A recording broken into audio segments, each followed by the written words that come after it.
TV UAC y el Centro de Investigación Interdisciplinaria de la Facultad de Filosofía presentan Tiempo y Memoria con Cecilia Figueroa. Comenzamos. Buenas tardes, bienvenidos a una emisión más de este programa, que no va a ser un programa más. Tenemos una invitada de lujo, una investigadora, una soprano, la doctora Elizabeth Espíndola, que es parte de esta Universidad Autónoma de Querétaro, y ella se dio a la tarea por muchos años de investigar una ópera de la autoría de Antonio Vivaldi que se llama Ópera Moctezuma. Y no lo estamos pronunciando mal, lo que pasa es que los europeos no pueden decir Moctezuma, entonces se llama Moctezuma. Hola, doctora Elizabeth, gracias por acompañarnos. Muchas gracias a ustedes, estoy muy contenta de estar aquí en este espacio y bueno, pues un honor. Gracias. Pues tu investigación ha sido multicitada, multipremiada, has recibido el premio Erasmo, un premio de la Veracruzana porque es resultado de tu tesis de maestría en artes escénicas, eres doctor en canto, me decías, y en pedagogía. Entonces, por favor, platícanos, porque tenemos muy poco tiempo para este tema tan interesante. ¿Cómo es que la Elizabeth soprano, pero que también es investigadora, se lanza a los archivos europeos a buscar las partituras y el libreto original de esta obra escrita por Vivaldi en la primera mitad del siglo XVIII? Pues surge de una gran pregunta. ¿Cómo Vivaldi, siendo uno de los genios musicales universales, nos representó a nosotros en la conquista? ¿Cómo fue que dibujó al emperador Moctezuma derrocado? ¿Cómo fue que dibujó a esas mujeres mexicas luchando para no perder el trono, ¿no? Obviamente que me toca también como cantante, como intérprete, el pensar cómo una soprano italiana pudo haberse metido en una cultura que no conocía. Entonces empecé a indagar en los archivos históricos de Berlín, en Venecia, en Roma, Vaticano. Imagínate el Museo del Perfume y del Vestido Veneciano, que es uno de los museos más exquisitos que yo he podido visitar, en donde me llamó la atención una perfumera, ¿no?, que tiene el grabado de la pirámide de Teotihuacán, que se le regaló a una cortesana en Venecia en 1800. Entonces, los mexicanos creo que hemos llamado la atención siempre por alguna razón, y Vivaldi escribe esta ópera después de un cese de 5 años que tuvo como artista y regresa con todo, ¿no? Y Moctezuma es su protagonista de una de las óperas más exitosas que él tuvo en su etapa más madura, y que no nada más representa una música fresca, porque muchos dicen, bueno, Vivaldi se toca igual. No, esta partitura es singular, además de que tiene las arias más difíciles para mezzosoprano de todo el repertorio barroco, y también el aria, para mi gusto, más hermosa del barroco, que corresponde a Moctezuma y que después se la cede como pasticho, ¿no?, a otra ópera que se llama Bajazet. Entonces, por esta gran pregunta nace. Me empapo de ello. Me dan la oportunidad de poder revisar todo esto a través de las becas que mencionaste, pero sobre todo, como te decía, de un sentido común, de no pensar la investigación como algo frío, sino como algo también vivencial. Humano totalmente, porque si bien fueron grandes libretistas y grandes músicos, tienen esa sensibilidad de poder inspirarse a través de lo que van viviendo, de lo que van experimentando. Y la otra gran pregunta fue, ¿cómo es que saben de nosotros? ¿De dónde abrevan? ¿Cuáles son las fuentes? Dices que Gómara, con su historia verdadera de las Indias, la segunda carta de relación de Hernán Cortés, pero entonces tú, cuando te encuentras esta obra que fue recreada a partir de estas fuentes con un Gómara que nunca pisó estas tierras, sino que de oídas escribió su historia verdadera, entre muchas comillas. ¿Con qué historia te encuentras que está representada ahí en esa ópera? Pues justamente, exactamente, con la segunda carta de relación de Hernán Cortés. Y que venía esta carta en un libro, ¿no?, que era para lectura de las tardes, se llamaba libro de bolsillo, que todas las señoritas iban a comprar, ¿no?, como el TV Notas de la época, y que venía en dos formatos, el formato de 15 centímetros y el formato de 32 centímetros, para que cómodamente tú fueras ahí con tu vinito, leyeras, ¿no? Y yo infiero, creo, que el libretista verdadero, que es Girolamo Giusti, que también encontré esa fuente de primera mano en la Biblioteca Marciana di Venezia, yo creo que él, al estar empapado, porque era un abogado, era un literato y era también compositor, ¿no?, pudo haber visto este libro que estaba en boga y dijo, este es el tema. Entonces yo hago el análisis, ¿no?, con el libreto original, que también de los libretos a estampa hay 9 en el mundo, pero yo tomo el de Venecia, que yo creo que fue el que Vivaldi tuvo en sus manos, por unas anotaciones que también están allí. Entonces los comparo y digo, wow, es que este relato coincide al 90% de este relato, y claro, así se formó la historia y de ahí pudieron obtener la información, ¿no? Y tú me hablabas de algo que pareciera superfluo, pero no, es muy profundo. Decías, bueno, esta ópera se había representado 2 veces, la primera vez en Venecia, y tú te preguntabas como soprano, ¿cómo sería una europea así muy princesa representando a la guerrera mujer mexica? Y entonces tú cuando lo traes acá, cuando traes esa ópera a México, rompes con esa escenificación, ¿verdad? Exacto, exacto. La primera escenificación, como bien mencionas, fue en 1733 para el Festival de Ópera en Venecia y fue en el Teatro San Angelo, que se le nombraba el Teatro de Vivaldi, porque Vivaldi desde siempre hizo sus óperas allí, incluso llegó a ser uno de los empresarios principales, no el dueño del teatro, pero sí quien decidía quién tocaba allí y quién no. Entonces imagínate, ahí en el teatro, con todo lo que investigué, metieron barcos verdaderos, metieron agua, metieron fuego, hicieron la recreación del templo de Huitzilopochtli. Wow. O sea, todo para escenificar la conquista. Entonces, de ahí surge mi pregunta siguiente. ¿Y quién y cómo la cantaron? Si nosotros como mexicas nos veían como salvajes, ¿no?, como los indios americanos, los sanguinarios. Claro que también trataron de representar el sacrificio humano, ¿no?, porque parte de, digamos, de lo que pedían los dioses en la ópera era que la hija de Moctezuma fuera sacrificada. Entonces, ellos veían eso como algo horrorizante. Se representa. Y yo digo, bueno, sí se representa, pero desde su poética barroca. ¿Y es realmente lo que nosotros somos? ¿Es realmente como yo, mexicana, Elizabeth Espíndola, soprano, lo cantaría? No. Y entonces, después de la investigación, propongo la escenificación a la rectora Teresa Gasca y al secretario de Cultura Eduardo Núñez. Y escuchan todo lo que había detrás y dice, vamos a hacerla. Porque en Italia, en 2015 se hizo desde esa poética barroca italiana, ¿no? Que no está mal una reconstrucción, claro que es muy loable y es una guía para nosotros. Y en Alemania se hizo en 2005 en forma de concierto. Pero nosotros, número uno, ¿sabíamos de la existencia de esa ópera? No, cuando es la gran ópera vivaldiana. O sea, de una preciosura y de una importancia musical que creo que es parte de nuestra heredad también.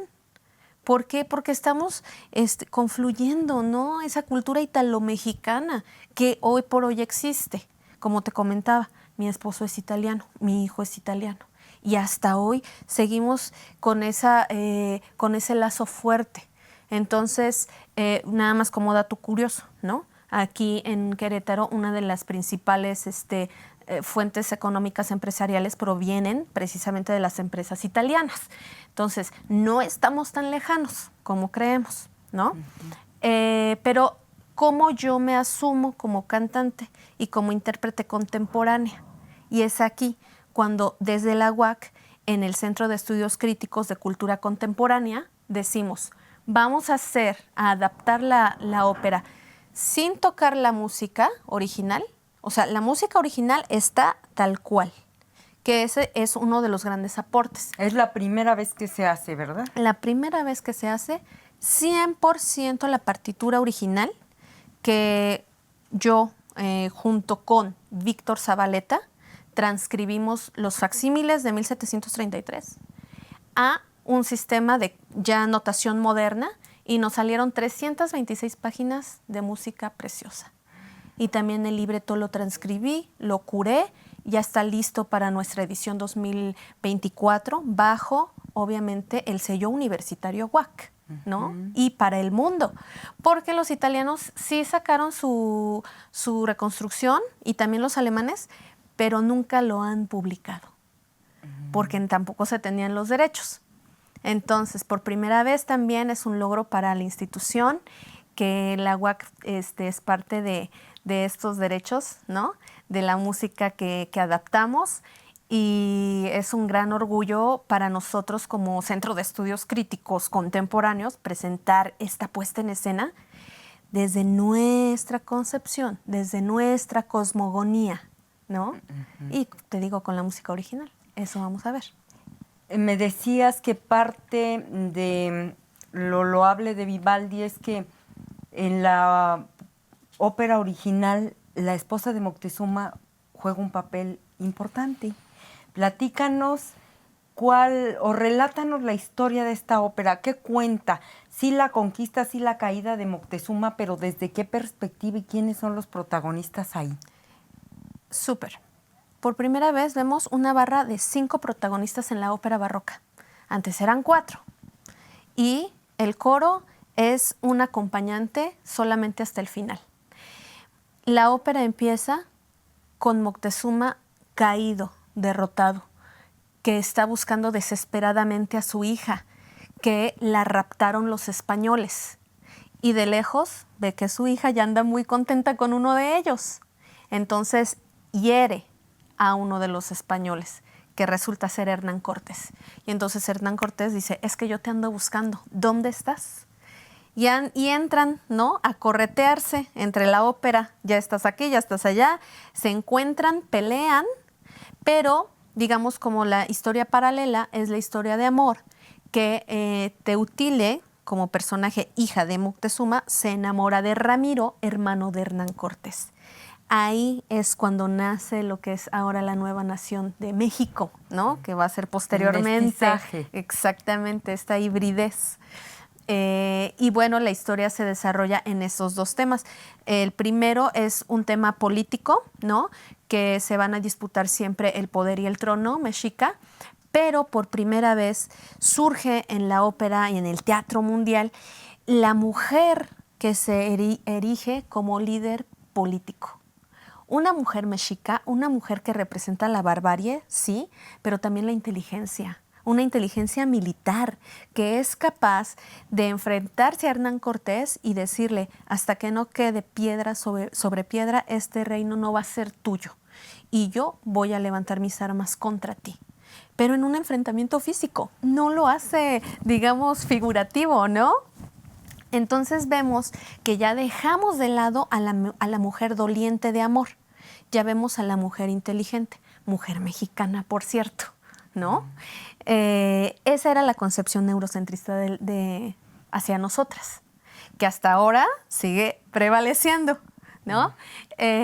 Bueno, y después, ya al ver que el imperio se perdió tras una cruel batalla y también que Moctezuma ve que su hija verdaderamente está enamorada del otro hombre, aunque ya mandaron quemar todo el templo de Huitzilopochtli, ya mandaron quemar los barcos, ya mandaron quemar toda la ciudad, aún así decide irse con él.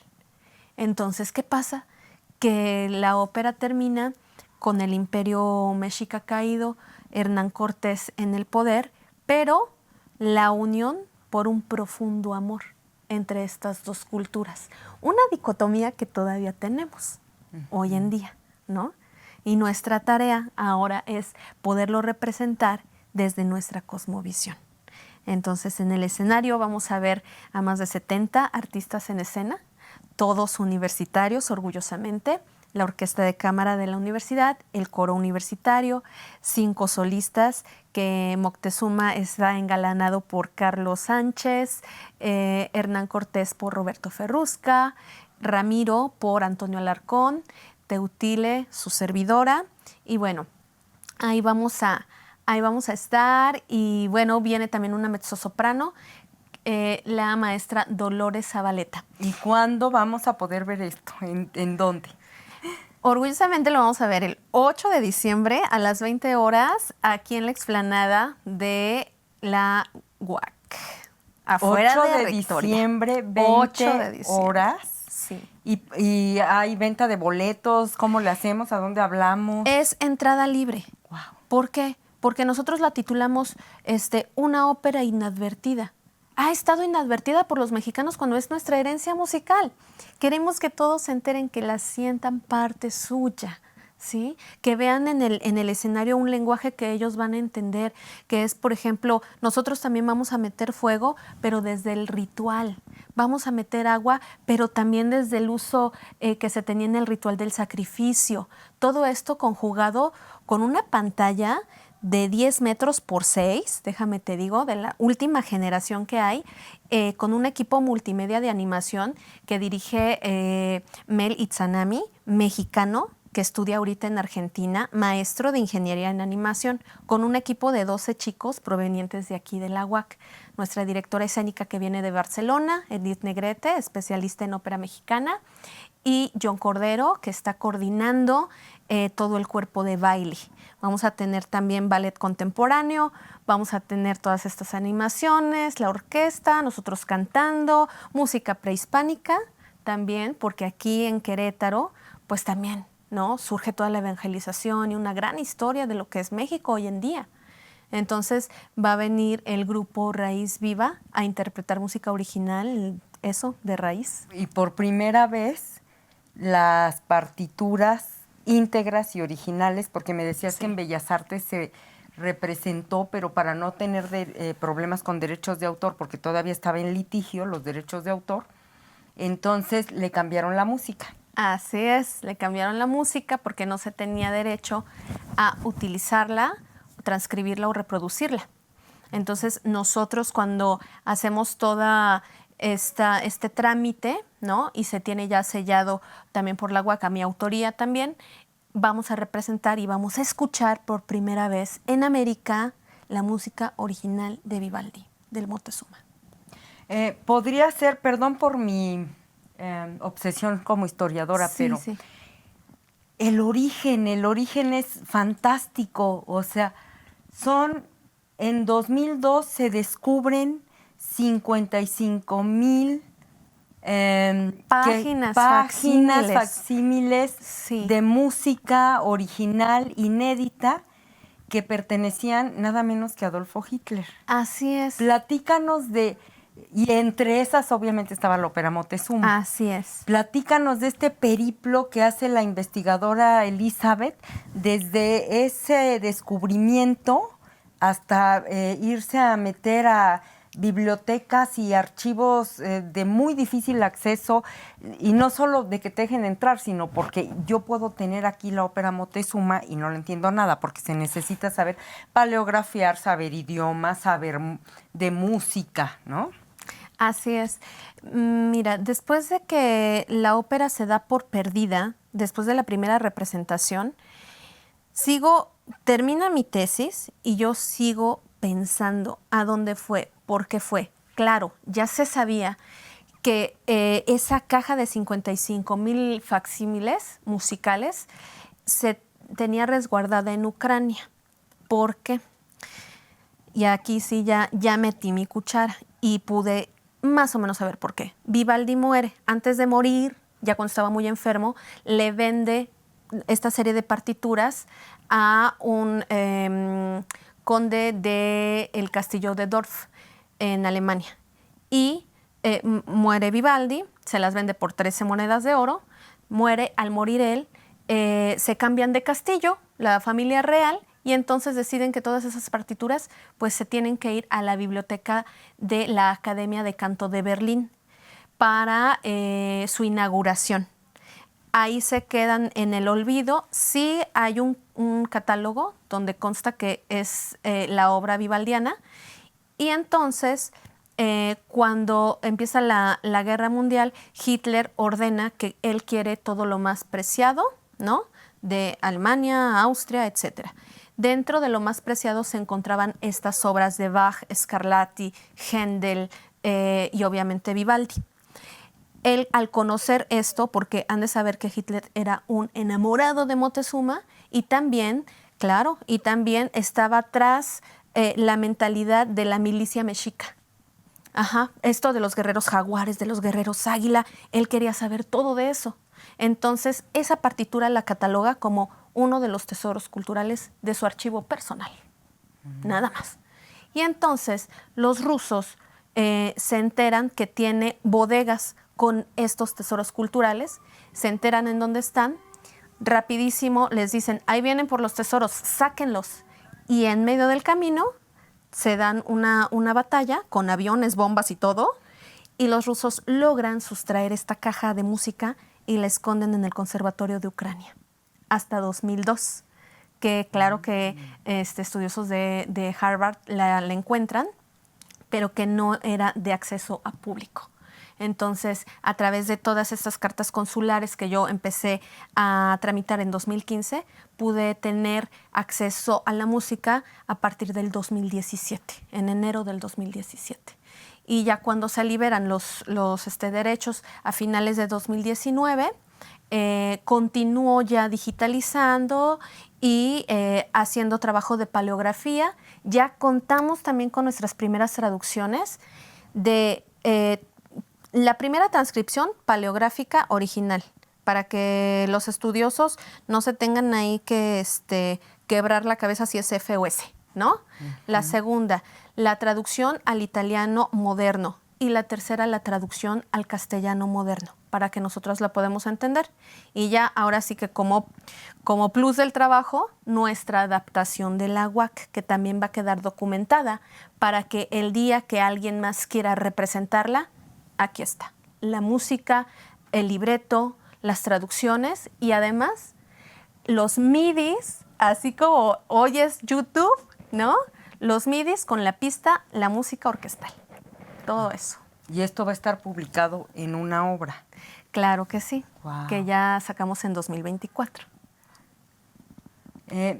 Mira, tu labor fue más allá de una investigadora interesada en un tema. O sea, tú me hablas de cómo tuviste que conseguir la carta del cónsul de aquí, de el presidente de la República de allá, mostrar tu nacionalidad italiana también, pero además estar en medio de este litigio de si se liberan los derechos, pero no se liberan. Y además a echar mano de toda esa cultura maravillosa que tienes, porque me decías que desde los 14 años lees latín, sí, griego, eres políglota, hablas sí, alemán, francés, italiano, español, y entonces es verdaderamente increíble y admirable. Gracias. Lo que hiciste, de verdad, de verdad. Muchas gracias, pues esta es mi vida y también voy a estar participando cantando, Y estamos todos muy entusiasmados por este gran estreno. Los esperamos a todos en la explanada de Rectoría el 8 de diciembre a las 20 horas, entrada gratuita. Muchas gracias, doctora Elizabeth Espíndola, a ustedes por habernos acompañado. Muchas gracias. Y a nuestros televidentes nos vemos en la próxima emisión. Buenas tardes. TV UAC y el Centro de Investigación Interdisciplinaria de la Facultad de Filosofía presentaron Tiempo y Memoria con Cecilia Figueroa. Gracias por acompañarnos.